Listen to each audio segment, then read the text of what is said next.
Friend, thou hast said enough, said the beggar, getting down from his stile. I will feast thee with the best that I have, and bless Saint Cedric for thy company. But, sweet Chuck, I pray thee bring thee quarters of ale at least, 1 for thy drinking, and 2 for mine. For my thirst is such that methinkest I can drink ale as the sands of the river Dee drink salt water.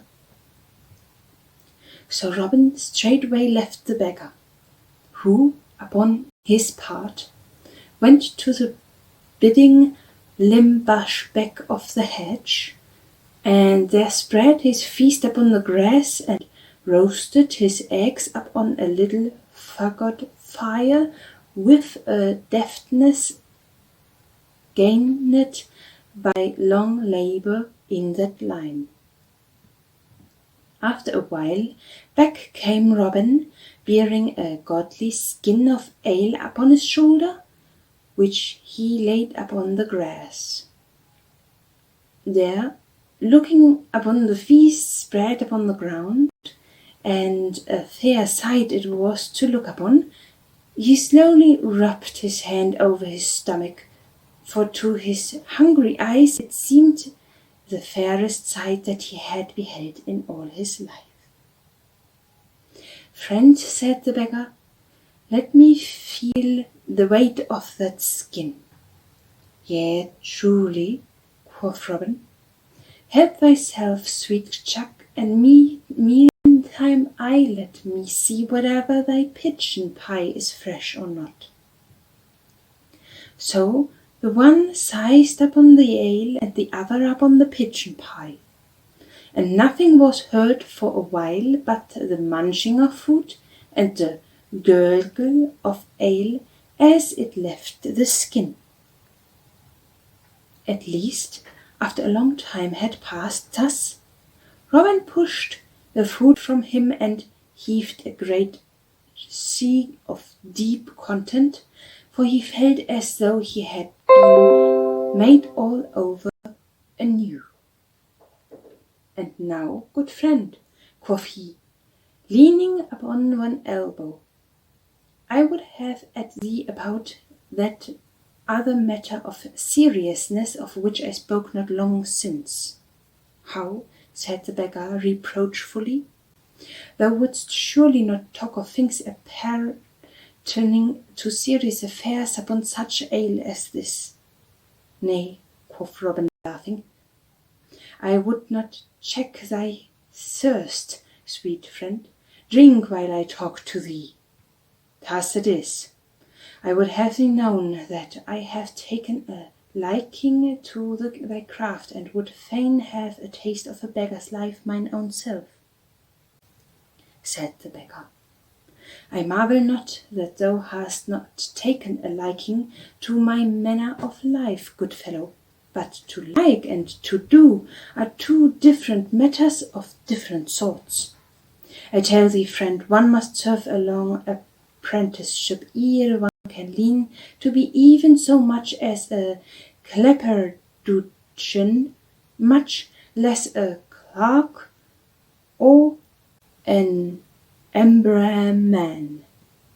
I tell thee, lad, thou art too old to enter upon that which I may take 3 years to catch the hang of. 3 classes of travelling medicants that infested England at late as the middle of the 17th century, White, Dacar's English, Valianus, etc.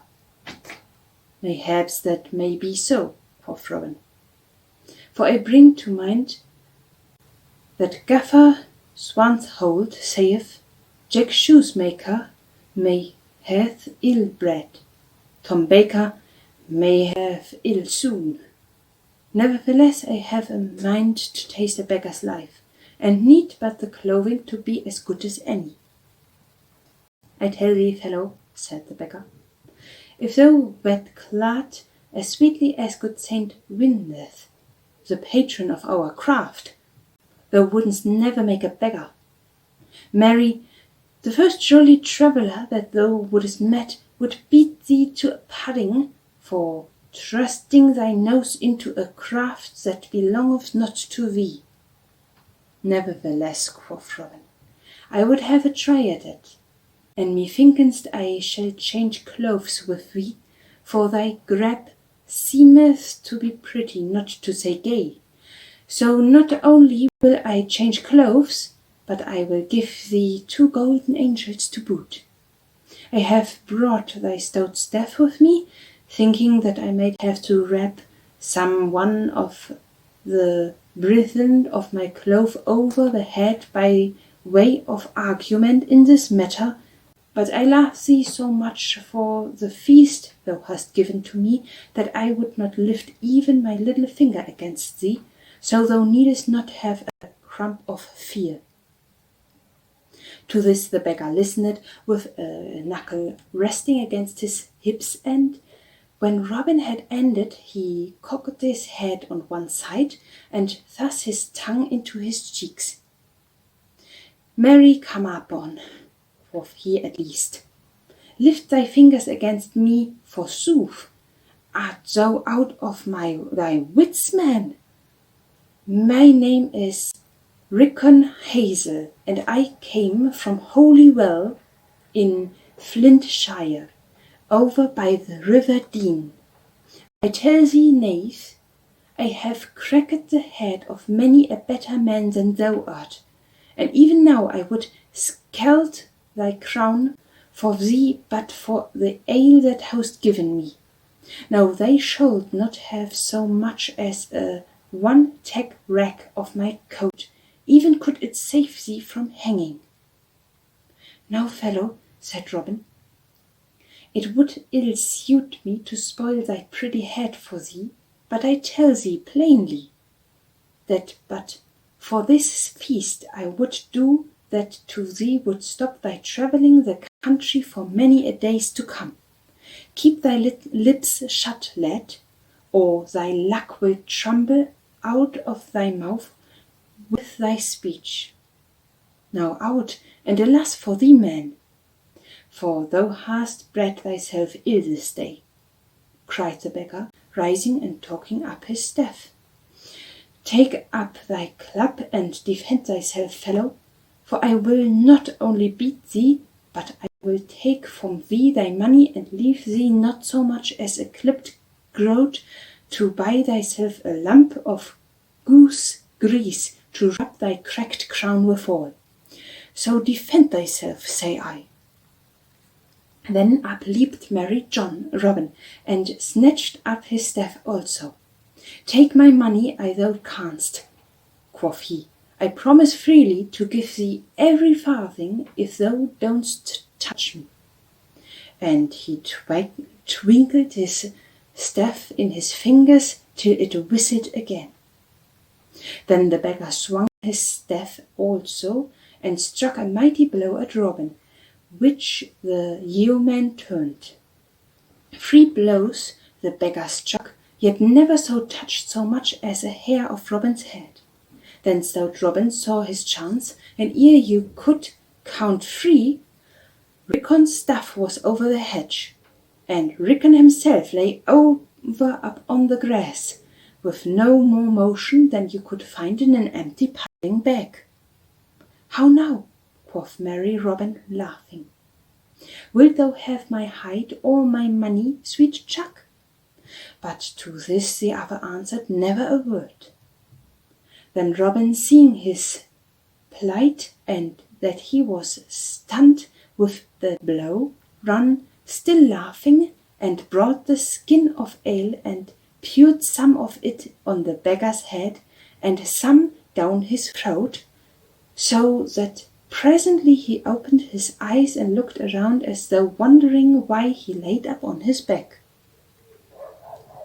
Then Robin, seeing that he had somewhat gathered his wits that had just been rappelled out of his head, said, Now, good fellow, wilt thou change clothes with me, or shall I have to tap thee again? Here are 2 golden angels, if thou wilt give me freely all thy rags and bags, and thy cap and things.